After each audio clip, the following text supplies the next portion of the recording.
Here we got some butternut squash growing peacefully. Look at all that damage. There's your culprit.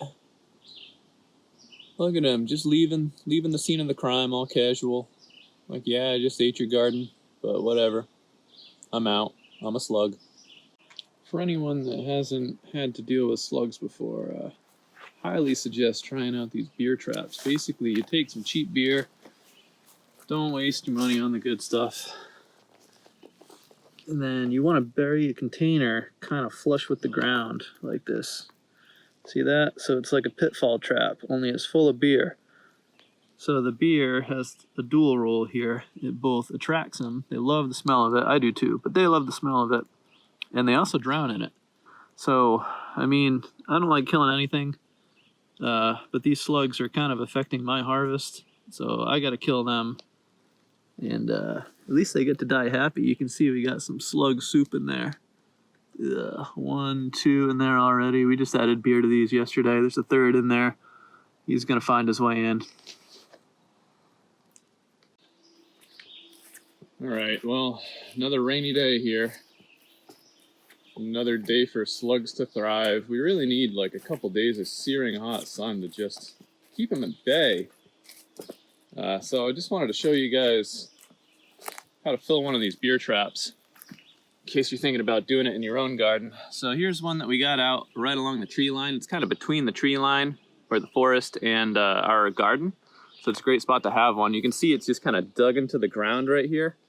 Just a nice pit for them to be attracted to and to fall into and drown. So I'm gonna take this and dump it.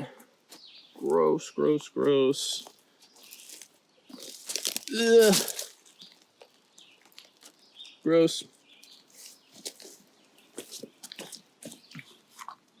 Back in the ground. Try to get it flush with the top of the soil so they can easily crawl in and knock it out. And now we take our cheapo beer. Don't use the good stuff. No need for it. You just want to put enough in there for them to drown in. They'll be attracted to a very small amount of this, but you want to leave like, I don't know, an inch or two at the very least, so that they'll actually be killed when they get in here. There you have it. If you're having trouble with slugs, I would definitely start here with the beer trap. You might be surprised how well it works. It's not uncommon for us to refresh this trap and come out at maybe, I don't know, 7 or 8 at night when it's been like a little dark for a while and the slugs are just starting to get active, and we'll see like 3 or 4 on their way in around the edge, and we'll see, you know, several of them in there already. It really doesn't take long to get like 10, 15 slugs in a trap like this.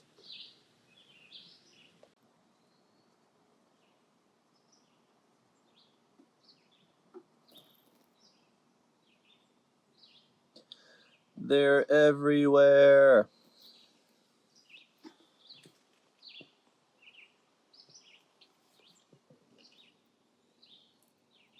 Right on the patio. No shame. So here's what I've been doing. If you're decent with chopsticks, just grab a pair of twigs. Pick it up. Into the trap. Into the trap. Into the trap. No! Get in there. Ugh, gross. There are so many slugs that it takes way too much time to kill them one by one. We have to just pick them up and drop them into something to drown them. It's the only way to do this in any reasonable amount of time.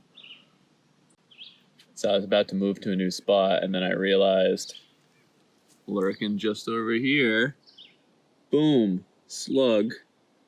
Over here, boom, slug. They're everywhere, absolutely everywhere. Squadrons of slugs attacking my squash. Every morning.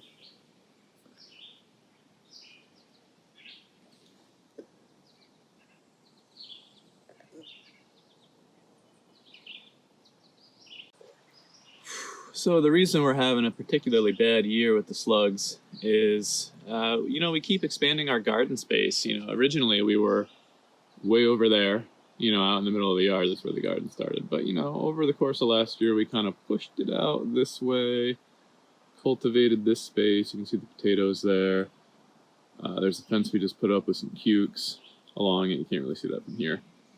But you can see we put some squash mounds just here and there. Squash are really good and responsive to just throwing a mound of compost up somewhere and planting some seeds and getting some squash. So that was the plan here, and they're doing pretty well. But you can see this whole area is right against the wilderness, the tree line,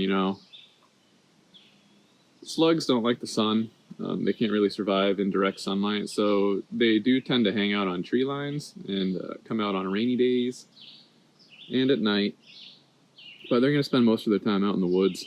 Usually, they've just gotten a little too comfortable coming into the garden, and now we have crazy slug numbers.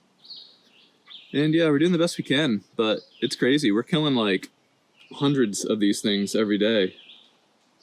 Hundreds. Let me show you my slug collection container here. The old drowning bucket. Oh, look at that. Look at that. That's a day's worth of slugs. This was clean yesterday. This was a clean dish yesterday.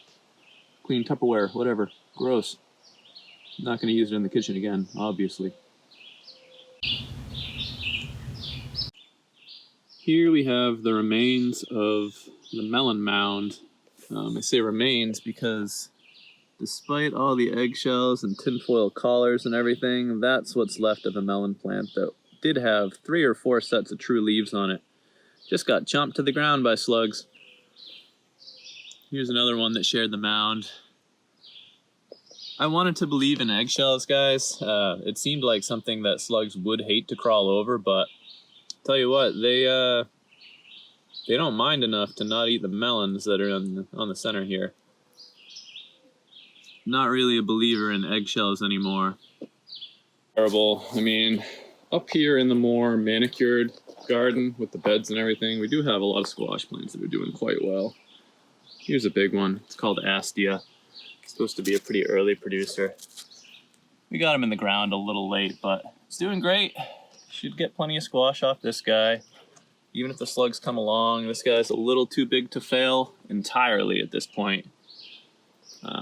Got some other ones here that you can see compared to the other stuff has very little damage. Maybe a little bit of slug damage there. So it's not all bad. Just a bummer when you've put all this work into a plant, especially something like a watermelon that we just showed you, and the head just gets chopped off in one day by something that crawls on the ground and is so hard to see. Oh well. Alright, so I showed you guys what we do with the beer traps. The beer traps are probably going to be your best bet for removing total numbers of slugs passively. But if you've got some rocks around, you can see I got some rocks around this soil mound just to help keep it in on the low side. Check these undersides of these rocks, because more often than not, that's a small rock. Maybe there's one there. No, let's try this one. Oh, there we go. You're gonna see this. That's where they hide. So yeah, if you got rocks making your raised beds, definitely flip them every now and again and check for slugs, because look at this squash adjacent home that this lucky slug has. He doesn't have to go very far at all to chomp on my garden. That's great for him, but that's a problem for me. So, gotta get that guy out of here. So if you're smart, you can use these rocks as traps. Leave them there knowing that the slugs are gonna, capitalize on them, but leave them there with the idea that you're gonna check them every now and again and use them to trap the slugs. Rocks are attractant for slugs in sunny areas. They're gonna wanna get to the underside of them when that heat of the day comes out so they don't dry up. So, yeah, definitely a decent strategy for trying to minimize the number of slugs in the garden. See, we got a worm under this one. He's cool. We want to leave him.